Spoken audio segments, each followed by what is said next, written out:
What happens when the man you've been mocking turns out to be your boss?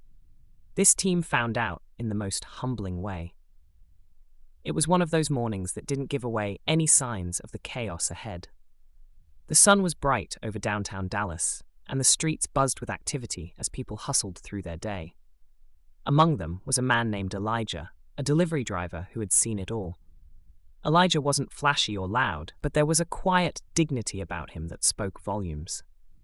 This particular morning, he had an important delivery to make, one that required him to head to one of the fanciest restaurants in the city, Bel Andrea's Fine Dining, known for its high-end clientele and pretentious reputation. It wasn't the type of place Elijah usually lingered in, but today, duty called. His truck rumbled into the back alley of the restaurant, where deliveries were typically dropped off. The place had an air of exclusivity, even in the loading area. Large silver doors marked staff only, stood tall, almost daring anyone who didn't belong to step through. Elijah grabbed the invoice clipboard, slid his gloves on, and carefully stacked the boxes of organic produce and specialty seafood onto his dolly. As he wheeled the load toward the entrance, he heard faint laughter from inside. It was the kind of laughter that made your chest tighten, a mixture of ridicule and superiority. Elijah shook his head lightly.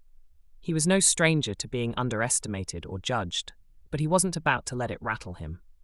He knocked twice on the steel door and waited. When it opened, a young man in a crisp white chef's jacket stared at him like he was some kind of inconvenience.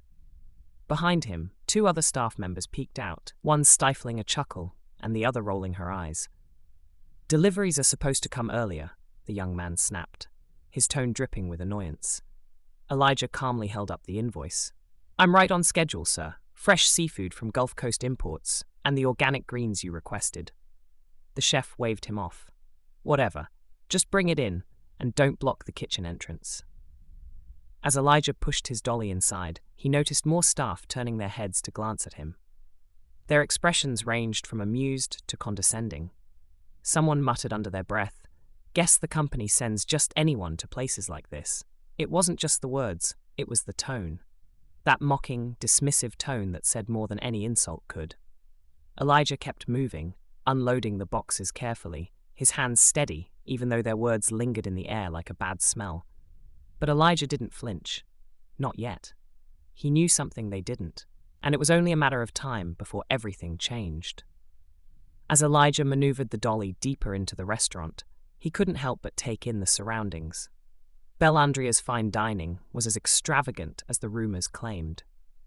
Crystal chandeliers hung from the ceiling, casting a golden glow on marble floors so polished you could see your reflection.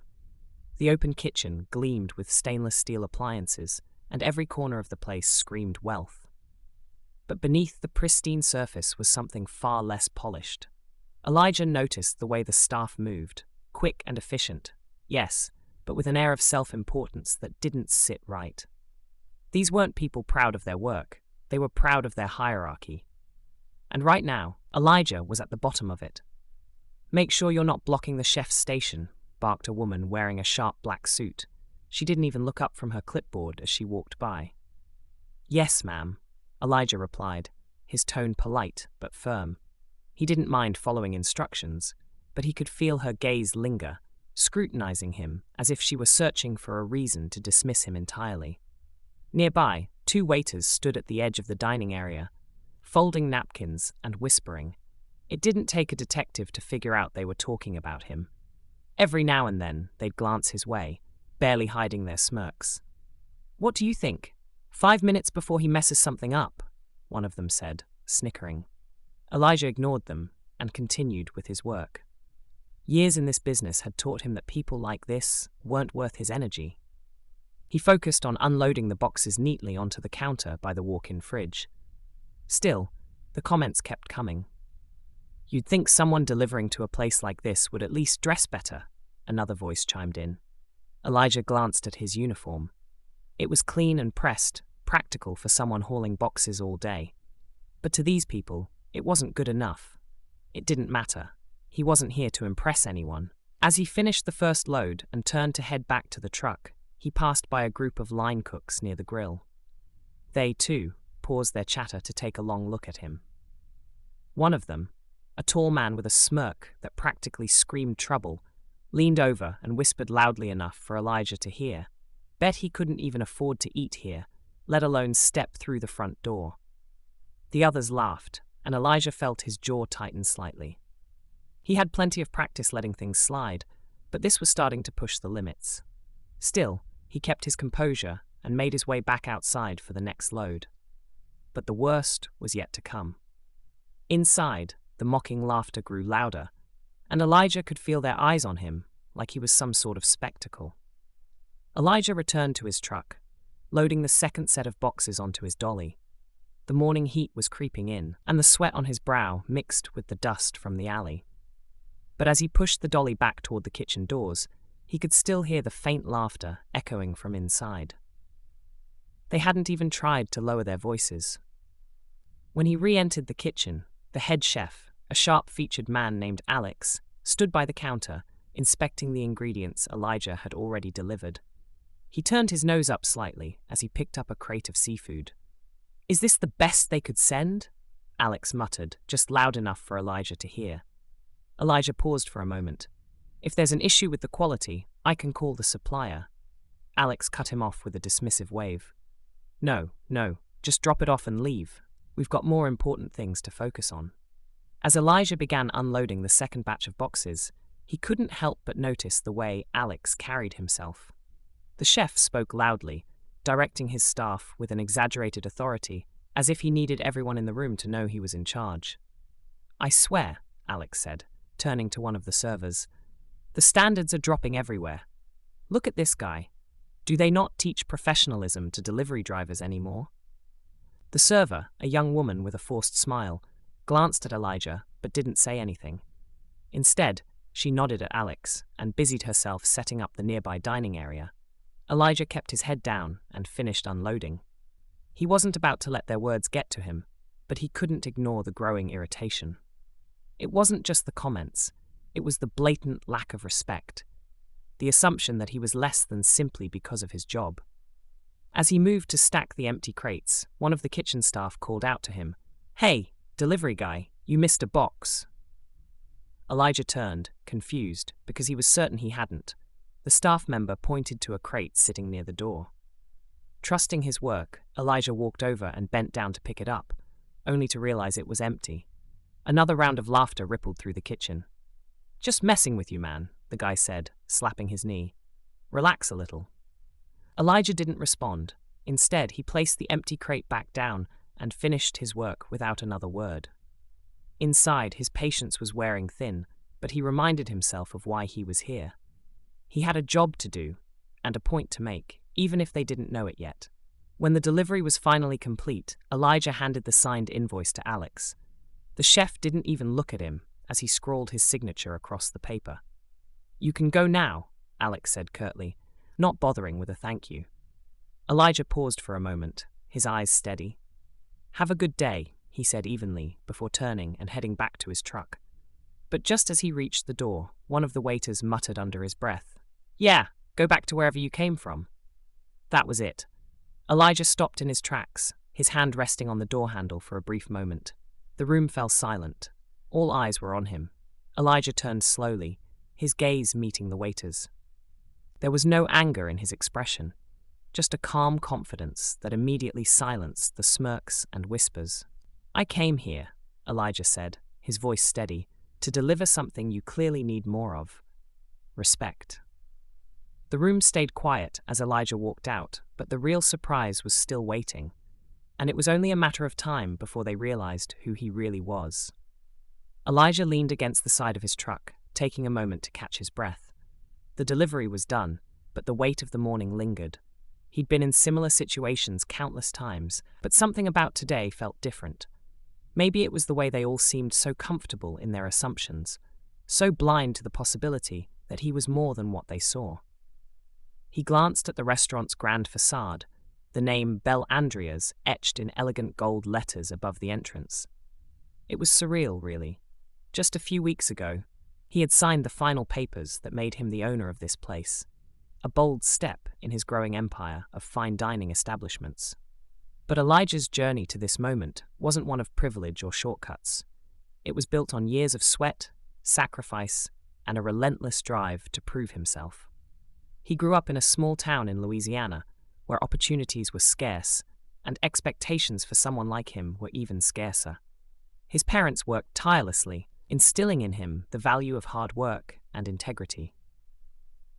Elijah had started as a dishwasher in a local diner when he was just 16. Back then, he'd watched the cooks and servers with fascination, dreaming of the day he could create something bigger, something extraordinary. Over the years, he climbed the ladder, moving from kitchen staff to manager, and eventually he saved enough to open his first restaurant. It wasn't flashy, but it was his. And from there, his vision only grew. When the opportunity to buy Bellandria's came up, Elijah didn't hesitate.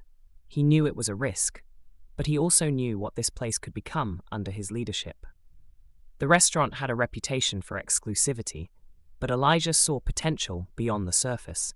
He wanted to turn it into something more, an establishment where everyone felt valued, from the guests to the staff to the people making deliveries. But the transition wasn't going to be easy. Elijah had chosen not to announce his ownership immediately, opting instead to observe the culture firsthand. He wanted to see how the staff operated when they thought no one was watching. What he saw this morning only confirmed what he suspected. Change was long overdue.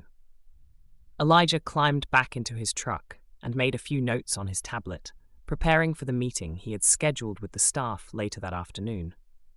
He'd kept the announcement of his arrival vague, telling the manager to gather everyone in the dining room at 3 p.m. He thought about the chef, Alex, and the way he carried himself, how quick he was to judge and dismiss. He thought about the waiters, the kitchen staff, and the manager who barely acknowledged him. Elijah didn't feel anger toward them. He felt something deeper, a sense of disappointment in how easily people fell into patterns of prejudice and disrespect. By the time he drove away from the restaurant, Elijah had made up his mind. The meeting wouldn't just be about introductions. It would be about setting the tone for what Bellandria's would stand for moving forward. Respect, humility, and equality weren't just buzzwords to him. They were the foundation of everything he believed in. And in a few short hours, they were about to find out exactly who Elijah was and why he was there. The clock struck 3 p.m., and the staff began to gather in the main dining room of Bellandria's fine dining. Some looked curious, others annoyed. Alex leaned against a table, arms crossed, his expression a mixture of irritation and boredom. "What's this about?" he muttered to one of the servers. "We're slammed tonight, and now we have to sit through a meeting." The restaurant manager, a middle-aged man named Greg, stood near the entrance, looking unusually nervous. He had been told to assemble everyone, but even he didn't know exactly why. All he had been told was that the new owner would be arriving today, and this meeting was mandatory. As the staff settled in, the doors to the dining room opened, and in walked Elijah, still dressed in the same uniform he'd worn that morning. For a moment, the room was silent, the staff exchanging confused glances. Alex let out a short laugh, shaking his head. "You've got to be kidding me," he muttered under his breath. Elijah walked to the center of the room, his calm demeanor unchanged. He could feel the tension, the unspoken questions hanging in the air, but he didn't rush to explain.